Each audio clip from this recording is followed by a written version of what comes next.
And what, friends, is the noble truth of the origin of suffering? It is craving. Underline, highlight. You have to remember this. You can't ask me what is the crux of all this technique. You can't ask me where are we going with this relax and smile. You can't ask me what is U3SR, what does it mean? It means destruction of craving. Yeah, you become very clear what is the Buddha's technique. Oh, how can it be so simple as just relaxing these muscles and just smiling? You have to do it a million times. It's not simple. It's very, very, very, very, very hard. Aren't you finding it hard?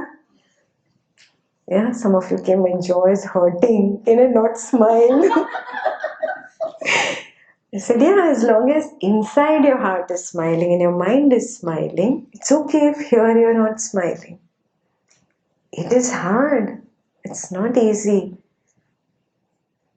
Yeah? So don't think that Buddha's technique is a shortcut. It's the opposite. Yeah? But it's the sure short cutting of craving. Definitely, if you make the right effort, because there is a wrong effort. Yeah? And you consistently make the right effort. And to make right effort, what is important?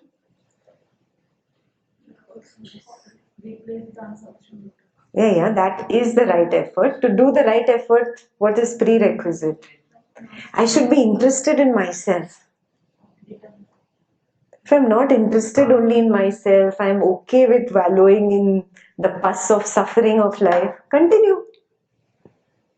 But if I'm really interested in understanding my own mind and how to get out of this suffering and how to make my mind peaceful and how to lead a happier life, if I really care for myself, if I really love myself, I can make the right effort. It's that simple. Question for you, do you love yourself enough? कितना simple है, easy नहीं है, simple है.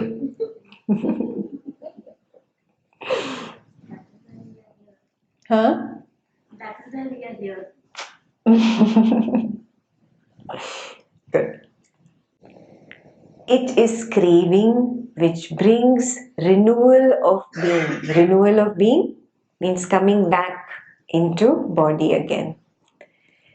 Is accompanied by delight and lust. What is accompanied by delight and lust? Craving.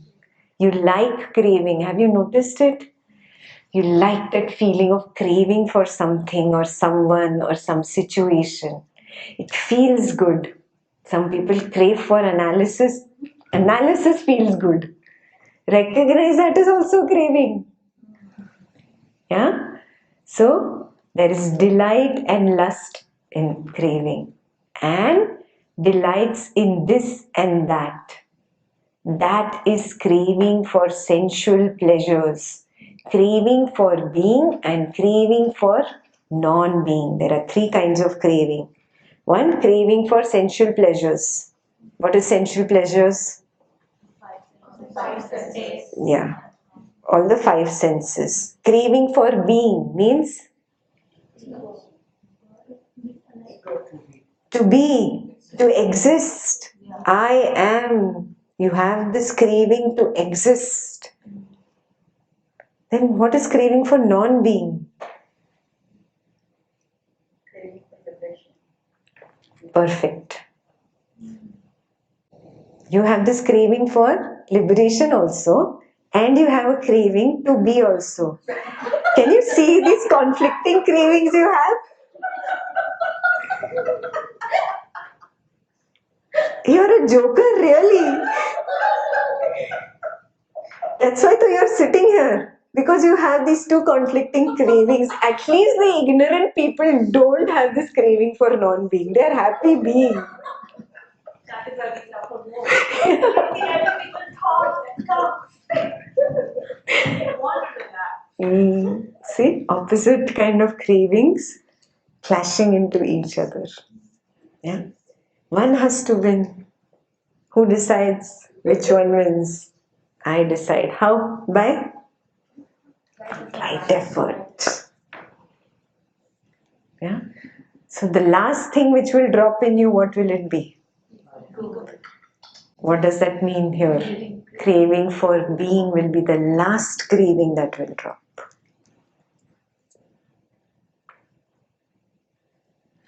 I hai na? I. It's so strong. Even after you understanding I am not in control, still I. I'm not in control. It wears another hat and it comes back. I. It wears another mask and comes back. I. ये वाला I नहीं तो ये वाला I.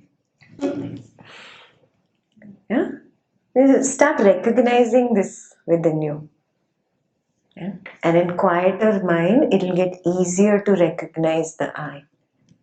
Yeah? So make that attempt to stay in equanimity and not get up from your meditation.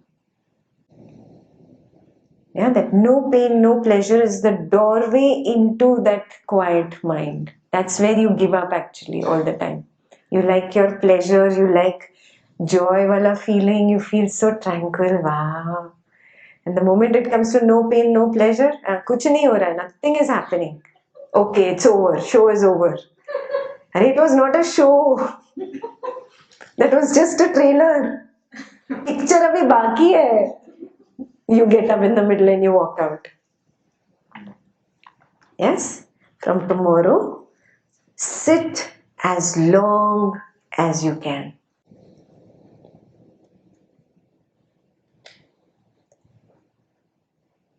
And what, friends, is the noble truth of the cessation of suffering?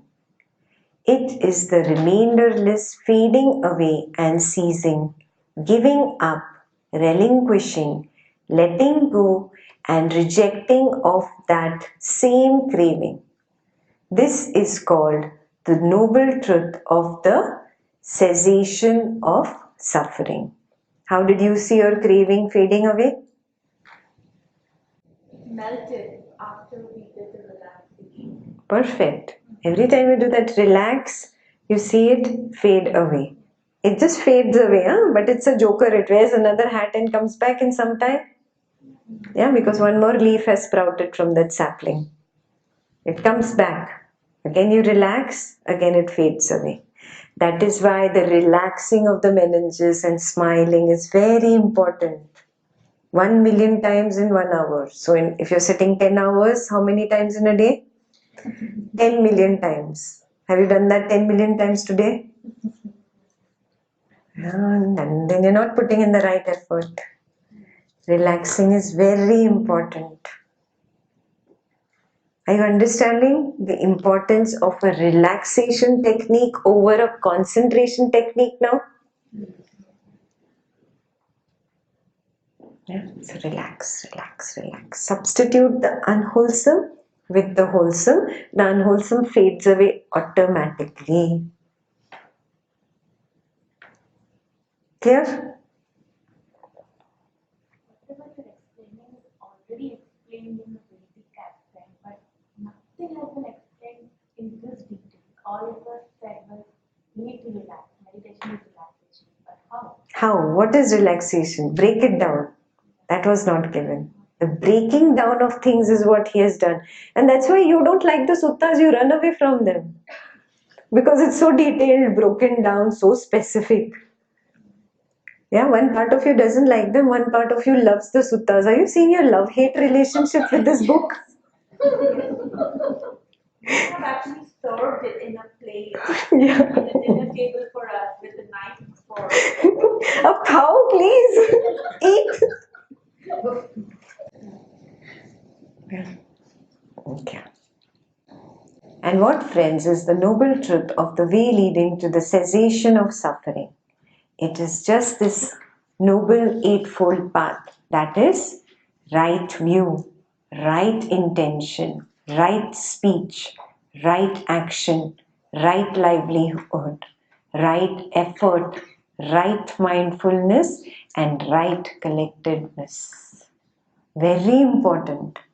Without the relaxation, you would have gone on the wrong path of samadhi. Without the right mindfulness, remembering to come back, you would have got lost in just focusing on the breath. That is what is called mindfulness on the Western side. So you're seeing there are many wrong ways of interpreting something. You would have concentrated on a candle flame like that and just got a headache. That is not samadhi. Yeah, concentrating on anything, light, candle, sound, breath, anything. This is not samadhi. Relaxation. That relaxation and smiling. You're drawing a smiley on your face. And drawing that smiley on your face a million times, that itself is the relaxation technique that takes you away from unwholesome towards wholesome. That's why you get into samadhi like this, as if you're a yogi practicing for 20 years. That 20 days also you don't practice in the whole year, but you will still get there. How? Just by the right mindfulness, right collectedness, and right effort. These things happen even when you're walking. Yeah, of course. You will start seeing now, all insights will come up. Just a little walk on the lake, it just quietens the mind. Yes, absolutely. Absolutely. But till you're practicing relaxing, not focusing on the lake like that. Yeah? Relaxation, smiling, substituting every unwholesome thought with wholesomeness is the key, is the only way. That's the right effort. Yeah? And what, friends, is right view? Knowledge of suffering, knowledge of the origin of suffering, knowledge of the cessation of suffering, and knowledge of the way leading to the cessation of suffering. This is called right view. So now you all have right view. You understand this? You will not ask me again, what is Buddha's core teaching? What are we doing in this technique? Huh? Then you have right view. Huh? And what, friends, is right intention? Intention of renunciation, intention of non-ill will, and intention of non-cruelty. This is called right intention. What is renunciation? We understand ill will, non-ill will, and non-cruelty. What is renunciation? Ready to let go, not grabbing onto things, because the more I grab, the more I cling, that much craving, that much I increase my feverishness, and that repeated thought. Are you getting it? Ready to renounce, ready to let go, ready to drop that which is the cause for my suffering. Does that mean drop your husband, your wife, your child? No. That attachment that I have, those strings that keep pulling at me, keep tugging at me, I have only created those strings. I have to only cut them off. The people are all there. Yes? I am always there to take care. I am there to love, and it's pure love. Drop the expectations, drop the conditions in love, drop you give me this, you do that for me. That craving, clinging, icky, wicky, mushy, bushy, drop. Pure relationship. That's what you target now. Yeah. And what, friends, is right speech? Abstaining from false speech, abstaining from malicious speech, abstaining from harsh speech, and abstaining from idle chatter. This is called right speech. The first three we understand very well. Idle chatter, you go on and on and on, no? This is something that you need to work on. You don't realize only there is restlessness inside, and this restlessness wants to get out of me. And I don't know what to do with this restlessness, and I'm talking about the weather, I'm talking about this, how pretty this place is, and I'm talking there is no bulb in that one light, and then I'm talking about how some yoga mats are just lying around and how people have just thrown their things. Rubbish. Idle chatter is not at speech, it's here. You're doing this with yourself. When you enter here, don't you talk all this nonsense? Look, look. That person is sitting for so long. Hey, did she go for lunch today? What have you got to do? Oh, he's been sitting so long. Or he is sitting in the same position and I keep moving. Unnecessary idle chatter. Aren't you doing this to yourself? Recognize. Cut it out. Relax, smile, come back to your object. Whatever your new object is, lots of objects have changed today. Your new object of meditation, come back to it. Even while walking. Yeah? And what, friends, is right action? Abstaining from killing living beings, abstaining from taking what is not given, and abstaining from misconduct in sensual pleasures. This is called right action. Very simple. Yeah, sensual pleasures you understand very well.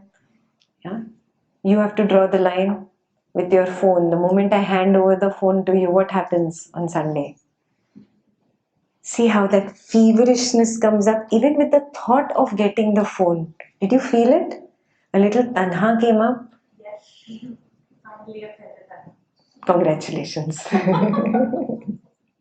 That is tanha. It was so easy to identify. Yeah? So that tanha, see what it does to you. Every time you go to the phone unnecessarily, recognize, oh, there is this tanha. That made my hand go to the phone. Relax. I just saw the phone 10 minutes ago. It's okay if I don't see it for the next half an hour. There is no emergency. And if there is an emergency, the phone will ring loudly. I know that. And it will continue ringing loudly if it is an emergency. Can I just be?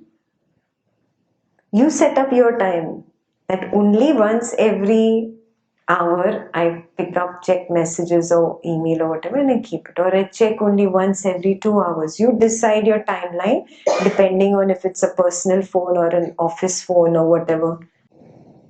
Unnecessary every 10 minutes on Facebook, every 10 minutes on Twitter. How is it adding to value to your life? Every 10 minutes you want to check the stock market. Every 10 minutes, your heart attack you will get, looking at the stock market going up and down. You're doing this to yourself. Yeah, recognize this tanha. Recognize. Where does it come from? Just this tanha for checking the phone, checking this, that. There is either a lobha or a dosha or a moha. What is it? Which one is it? Is it the lobha tanha, the dosha tanha, or the moha tanha? What is lobha? Translate for the people who are not getting the Pali words. Greed. Dosha? Hatred. Moha? Delusion, not seeing things as they are. Yeah. And what, friends, is right livelihood? Here a noble disciple, having abandoned wrong livelihood, earns his living by right livelihood. This is called right livelihood. Most of you are doing that. I don't think anybody does any wrong livelihood. You don't harm and hurt other human beings. So, at least one of them is all set for most of us. And what, friends, is right effort? Here, a bhikkhu awakens zeal for the non-arising of unarisen, evil, unwholesome states. And he makes effort, arouses energy, exerts his mind, and strives. So what? Making a zeal for not letting that evil, unwholesome state arise in me which has not arisen. Till today, I don't have, suppose, the will to murder someone. This is easy. Most of us have never had such a thing. Yeah, very easy.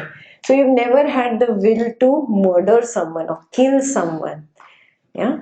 Still you put in the zeal that such an unwholesome thought also should not arise in me in the most turbulent, angry moment. Understood the first one? Second, he awakens zeal for the abandoning of arisen evil, unwholesome states. And he makes effort, arouses energy, exerts his mind, and strives. Suppose some evil, unwholesome state has arisen, like anger happens to all of us. It is an evil and unwholesome state. Now I make that effort to observe the tanha before it becomes a fully blown thought and that strong emotion of fire that wants to just lash out at somebody. Yeah, I recognize that tanha and relax and smile. Calm myself down, calm myself down. If it takes a zillion times to calm it down, do it zillion times. He makes that effort, strives, puts in that energy. That's what he's talking about here. Correct. It is the same. Initially, you just didn't know what these sensations are. You're just observing in Satipatthana because you've not become an expert yet. But with practice in a couple of years, you start recognizing, oh, what is this? Every sensation is nothing but either fire or water or air dominant or earth. What is fire? Anger, hatred, yeah, jealousy. This is all fire. Yeah. What is water?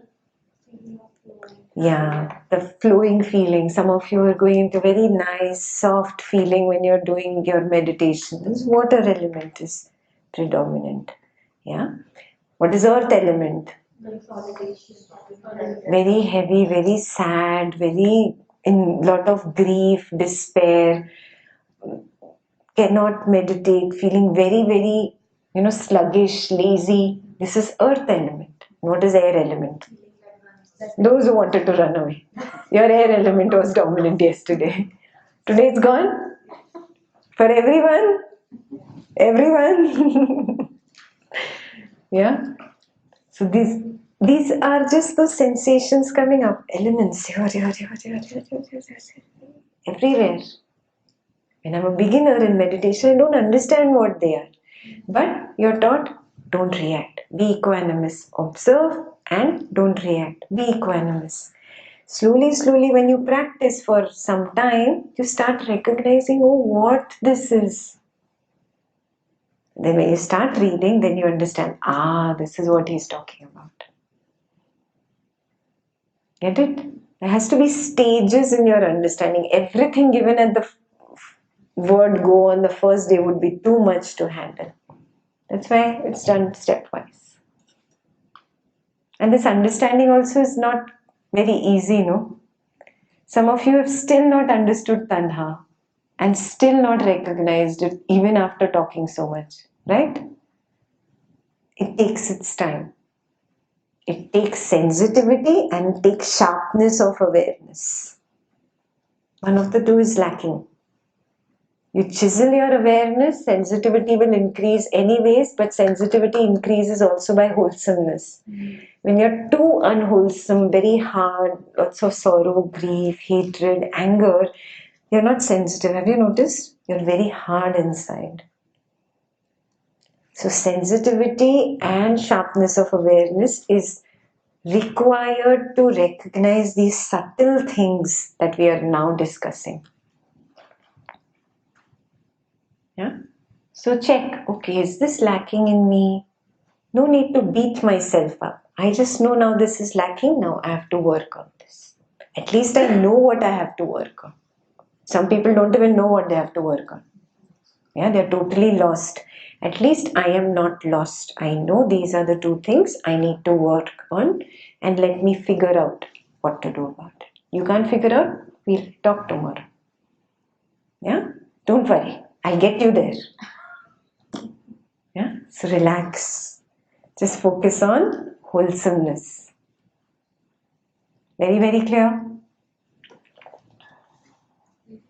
Hmm. Yeah. Space or ether is that which contains all the elements. It's just a witness. You were being space when you were observing all the sensations in the process of Satipatthana. But then you're not a good space element. You keep going back and identifying with them and losing the witnessing. Yeah? Space is the witnessing element. Yeah? So we finished the second, now the third one. He awakens zeal for the arising of the unarisen wholesome states, and he makes effort, arouses energy, exerts his mind and strives. What are unarisen wholesome states in you? In some people, awareness is an unarisen but wholesome state that I want. Yeah? In some people, sensitivity is an unarisen wholesome state. Yeah? In some people, that equanimity is not happening. They're trying very hard. It is a wholesome state. It is unarisen. I have to work on it. Yeah? In some people, simple joy is not arising. Unarisen wholesome state. I have to strive and work on this. Understood? Third one. Very clear? The last one, he awakens zeal for the continuance, non-disappearance, strengthening, increase and fulfillment by development of arisen wholesome states, and he makes effort, arouses energy, exerts his mind and strives. For what? Maintaining what you have attained. Some of you attained jhana, some of you attained great awareness, some of you attained equanimity, some of you attained recognition of tanha. Now continue it. Don't let it go away.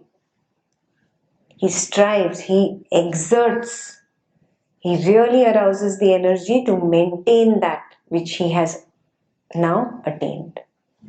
Clear? This is called right effort. And what, friends, is right mindfulness? Here a bhikkhu abides contemplating the body as a body, ardent, fully aware and mindful, having put away covetousness and grief for the world. What is this? Kaya-anupasthana. Yeah, this is Kaya-anupasthana, right mindfulness. Yeah, Satipatthana. This is a description of Satipatthana. Yeah, that first paragraph is observing or witnessing the body as body. Kaya-anupasthana. Now, second, he abides contemplating feelings as feelings, ardent, fully aware and mindful, having put away covetousness and grief for the world. What is the second one? Vedananupasthana.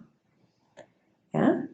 Third, he abides contemplating mind as mind, ardent, fully aware and mindful, having put away covetousness and grief for the world. He abides contemplating mind objects as mind objects, ardent, fully aware and mindful, having put away covetousness and grief for the world. What were these last two? Perfect. Chittanupasthana and Dhammanupasthana. This is called right mindfulness. Yeah, or Satipatthana. Yeah. So some of you said when I'm doing the jhanas, suddenly Satipatthana is starting. Some of you saying I'm doing Satipatthana and jhanas are starting. They are all intertwined. They happen automatically together. It is a flow. Yeah? Some are just sensitive to one thing because they are focusing on learning that one thing. You're just in the learning phase. Yeah? When you come to a phase when you can just practice at will, you will see it all happens together and it's all fine. Yeah? Let it happen naturally to you. And what, friends, is right collectedness? Right collectedness is samadhi, samma samadhi.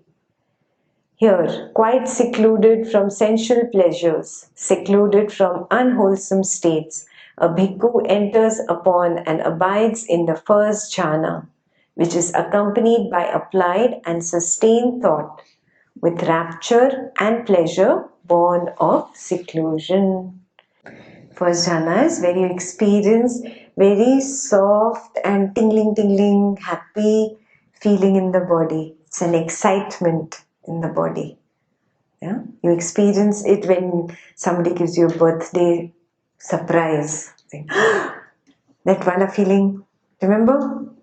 That is jhana 1. In Pali, it is called pitti. Yeah? Don't worry, even if you've not experienced it, you will get there slowly. It happens only in seclusion. Now, the second. With the stilling of applied and sustained thought, he enters upon and abides in the second jhana, which has self-confidence and singleness of mind without applied and sustained thought, with rapture and pleasure born of collectedness. So now your excited joy becomes a softer joy. And now you've accepted that you got a birthday surprise and everybody's home, and so now you're still happy, but it's not the excited happy, now it's the soft happy. This is jhana 2. Yes, very simple. Yeah, you must have already experienced something like this. Most of us have, in a very nice happy state of meditation, we have experienced this kind of joy. Yeah, the only difference is here thoughts almost quiet. Yes, there are not too many thoughts. Very quiet. Yeah.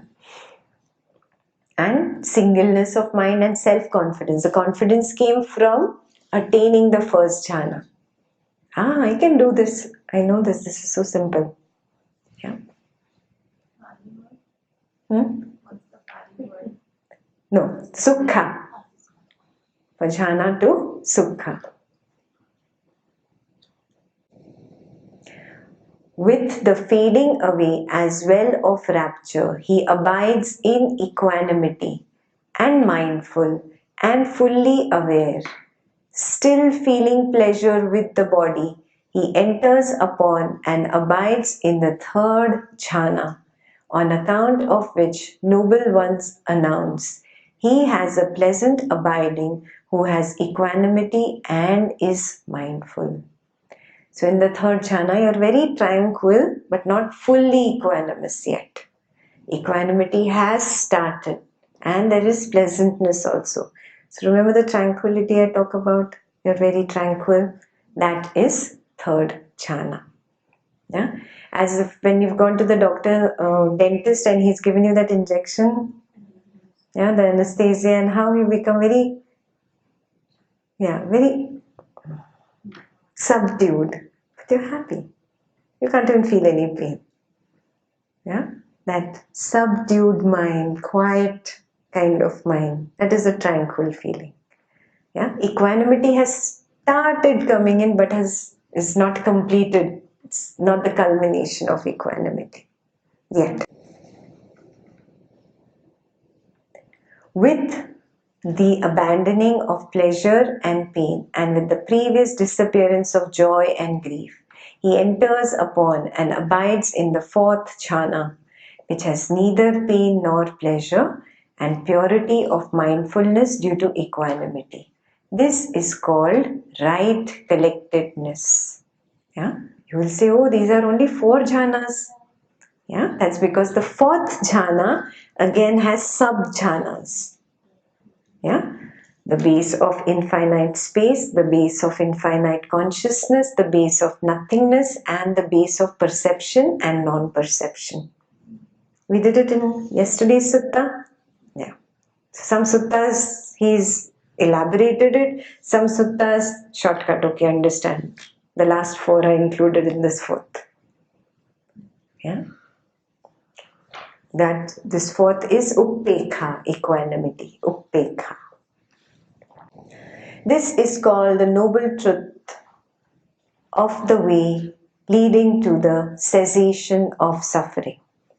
At Banaras, friends in the deer park at Isipatana, the Tathagata, accomplished and fully enlightened, set rolling the matchless wheel of the Dhamma, which cannot be stopped by any recluse or Brahmin, or God or Mara or Brahma, or anyone in the world. That is the announcing, teaching, describing, establishing, revealing, expounding, and exhibiting of these 4 noble truths. This is what the Venerable Sariputta said. The bhikkhus were satisfied and delighted in the Venerable Sariputta's words.